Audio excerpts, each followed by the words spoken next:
Hello friends and my dear students. आज के इस वीडियो में हम ग्लिम्पसेस ऑफ इंडिया का थर्ड पार्ट करेंगे, टी फ्रॉम आसाम, जिसके राइटर हैं अरूप कुमार दत्ता। अरूप कुमार दत्ता आसाम से बिलोंग करते हैं और इस चैप्टर के अंदर उन्होंने आसाम के बारे में ही हमें बताया है और एक बहुत ही अच्छे तरीके से दो स्टूडेंट के डायलॉग के माध्यम से, क्योंकि आसाम सभी को पता है कि चाय के बागानों के लिए प्रसिद्ध है। पूरे वर्ल्ड के अंदर आसाम है वो टी कंट्री के रूप में जाना जाता है और इसीलिए आसाम की इस टी कंट्री की कहानी को अरूप कुमार दत्ता ने दो विद्यार्थियों प्रांजल और राजवीर के बीच डायलॉग के माध्यम से उसकी पूरी कहानी बताई है। इसमें बताया गया है कि चाय की उत्पत्ति कैसे हुई, चाय के बारे में कौन कौन से लेजेंड्स प्रसिद्ध हैं और चाय सबसे पहले किस रूप में पी गई थी, बाद में इसका स्वरूप कैसे बदलता चला गया और चाय की उत्पत्ति साल के कौन से महीने के अंदर सबसे बढ़िया क्लास की चाय की उत्पत्ति होती है। तो इस तरह की सारे बातें हैं वो डायलॉग के माध्यम से बताई गई हैं ताकि जो रीडर है उसको अच्छी तरह से वो सारी की सारी चीजें समझ में आ जाए। तो चलिए हम स्टार्ट करते हैं आज का ये chapter, T from Assam. Pranjal, a youngster from Assam, is Rajveer's classmate at school in Delhi. प्रांजल जो कि आसाम से बिलोंग करता है और दिल्ली में राजवीर के साथ स्कूल में पढ़ता है।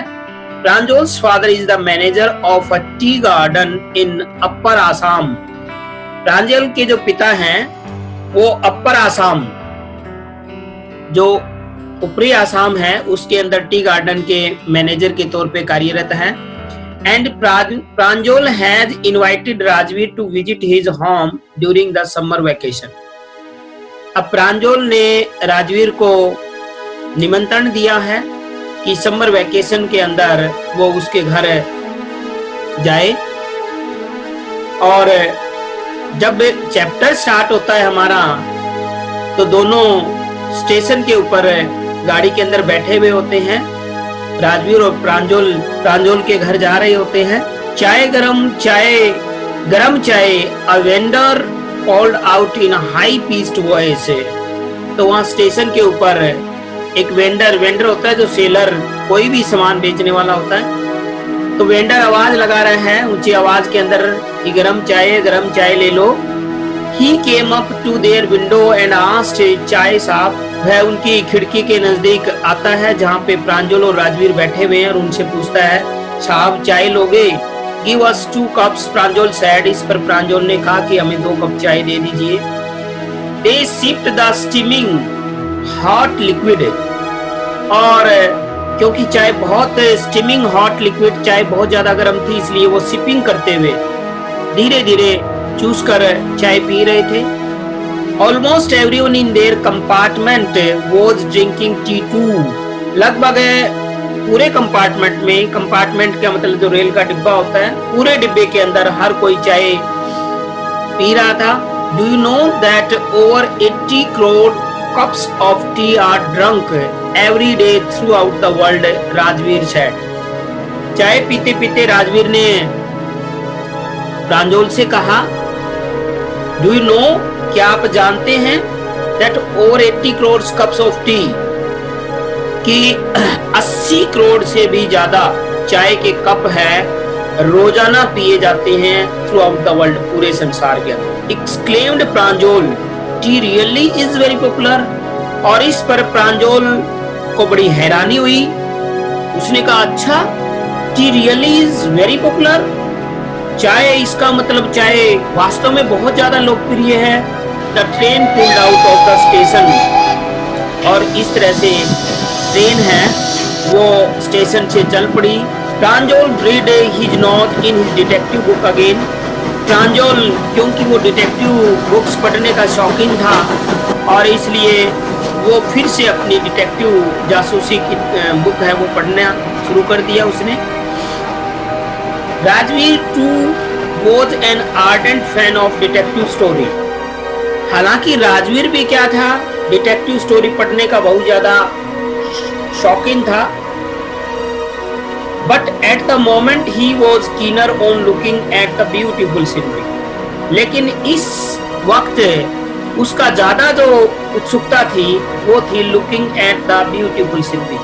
बाहर की जो सुंदरता थी, बाहर का जो नजारा था, सुंदर नजारा, उसको देखने में उसकी ज्यादा रुचि थी. It was green, green everywhere. चारों तरफ हर जगह पर देखो हरियाली हरियाली नजर आ रही थी. Rajveer had never seen so much greenery before. अब क्योंकि राजवीर दिल्ली में रहा था, उसने इस तरह की हरियाली पहले कभी नहीं देखी थी.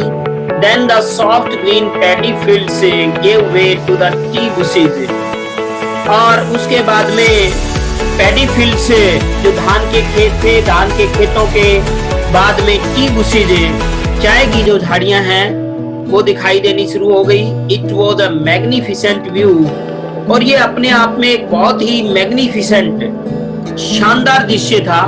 Against the backdrops of densely wooded hills, a sea of tea bushes stretched as far as the eyes could see. विशालकाय झाड़ियों का एक समुद्र जहां तक देखो फैला नजर आ रहा था, और उसके पीछे सघन वृक्षों से घिरी हुई पहाड़ियां नजर आ रही थी. Dwarfing the tiny tea plants were tall sturdy shade trees, and amidst the orderly rows of bushes busily moved doll-like figures. Dwarfing का मतलब छोटा दिखना, बोना दिखना. अब वहां पर tall sturdy tea shade trees थे, वहां पर लंबे लंबे और मजबूत छायादार पेड़ उगे हुए थे. उनके बीच के अंदर टी प्लांट्स थे, वो बोने नजर आ रहे थे. And amidst the orderly rows of bushes, और चाय की झाड़ियों की पंक्तिबद्ध जो पंक्तियां बनी हुई थी, उनके बीच के अंदर ऐसा नजर आ रहा था बिजली मूड डो लाइक फिगर्स, मानो गुड़ियों जैसी छोटी छोटी गुड़ियां हैं वो उनके बीच के अंदर घूम रही थी. अर्थात कहने का मतलब है कि बड़े बड़े पेड़ों के बीच में जो चाय के पौधे थे वो छोटे नजर आ रहे थे, बोने नजर आ रहे थे, और उनके बीच में जो चाय की पत्तियां तोड़ रहे वर्कर्स थे वो भी छोटे छोटी गुड़ियों की भांति नजर आ रही थी. In the distance was an अगली building with smoke billowing out of toll chimneys. और कुछ दूरी के ऊपर एक भद्दी सी बिल्डिंग नजर आ रही थी, अगली बिल्डिंग नजर आ रही थी. Smoke billowing out of toll chimneys, और उसके ऊपर लगी हुई ऊंची ऊंची चिमनियों से क्या है, वो धुआं प्रचुर मात्रा में बाहर निकल रहा था. Hey a tea garden, Rajveer cried excitedly. क्योंकि राजवीर बाहर की तरफ देख रहा था, देखता चला जा रहा था नजारा, तो उसने बड़ी एक्साइटमेंट के साथ, उत्तेजना के साथ, चिल्लाते हुए चीखते हुए उसने कहा प्रांजल से कि प्रांजल देखो, चाय का बागान आ गया है. Pranjal, who had been born and brought up on a plantation, didn't share Rajveer's excitement. अब क्योंकि प्रांजल है, उसका जन्म भी और उसका ब्रॉटअप, पालन पोषण भी एक प्लांटेशन पे के ऊपर हुआ था, यानी चाय के बागान के अंदर ही उसका जन्म हुआ और वहीं पे उसका पालन पोषण हुआ. तो डिडंट शेयर राजवीर एक्साइटमेंट, इसलिए उसके अंदर राजवीर जैसी उत्तेजना उत्पन्न नहीं हुई थी, एक्साइटमेंट इतनी ज्यादा नहीं हुई, इसलिए उसने राजवीर की जो एक्साइटमेंट थी उसको साझा नहीं किया.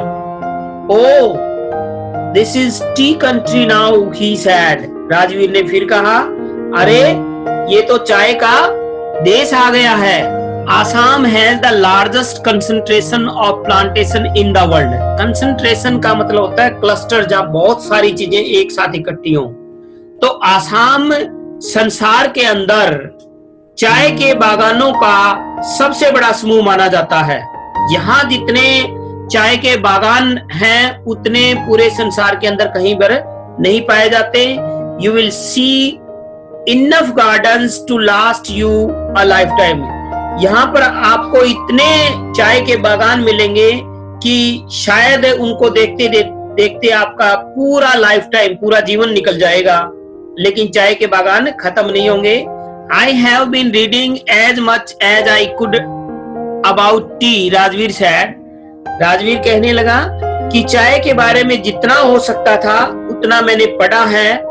No one really knows who discovered tea but there are many legends. लेकिन वास्तव में किसी को नहीं पता कि चाय की खोज किसने की थी। देयर आर मेनी लेजेंड्स, हालांकि उसके बारे में बहुत सी पौराणिक कथाएं हैं। लेजेंड्स का मतलब पौराणिक कथाएं। What legends?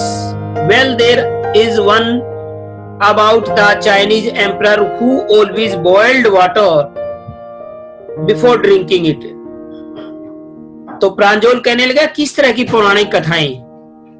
तो राजवीर बताने लगा there is one about the Chinese emperor, कि उन पौराणिक कथाओं में एक तो चाइना के राजा के बारे में who always boiled water before drinking it, जो हमेशा पानी को पीने से पहले बॉयल करता था, उबालता था। One day few leaves of the twigs burning under the pot fell into the water, giving it a delicious flavor. एक दिन क्या हुआ कि कुछ ट्विग्स के पत्ते, कुछ टहनियों के पत्ते बर्निंग अंडर द पोट, जो वो जिस बर्तन में पानी बॉयल करता था उसके नीचे जला रहा था, उन टहनियों के कुछ पत्ते फेल इनटू द वाटर, वो अचानक पानी के अंदर गिर गए। And giving it A delicious flavour, उससे पानी का एक अलग स्वाद हो गया। It is sad they were tea leaves, और ऐसा माना जाता है कि वो पत्ते और कोई नहीं थे, वो चाय के पत्ते थे। टेल मी अनदर, स्कॉफ्ड प्रांजल। प्रांजल ने थोड़ा मजाकिया वाले भाव से कहा, दूसरी कहानी भी मुझे बताइए। We have an Indian legend too. तो राजवीर कहने लगा इसकी एक भारतीय कहानी भी है। Bodhidharma, an ancient Buddhist ascetic, cut off his eyelids because he felt sleepy during meditation. तो राजवीर ने बताया कि बोधि धर्म का एक प्राचीन बौद्ध भिक्षु होता था। कट ऑफ हिज आईलिड्स, उसने अपनी आईलिड्स को काट लिया, अपनी पलकों को काट लिया। Because he felt sleepy during meditation, क्योंकि जब भी वो चिंतन करता था उसको नींद आने लग जाती थी, और इसी वजह से उसको नींद ना आए तो उसने अपनी आईलिड, जो हमारी पलक होती हैं, बंद करते हैं खोलते हैं, तो इन पलकों को उसने काट लिया था। 10 tea plants grew out of the eyelids, और ऐसा माना जाता है कि उन आईलिड्स की जगह पर 10 चाय के पौधे उग गए थे। The leaves of these plants when put in hot water and drank, जब इन चाय के पत्तों को, जब इन पौधे के पत्तों को गर्म पानी के अंदर डाला गया और पिया गया, banished sleep, तो इससे क्या है, नींद है वो दूर हो गई। यानी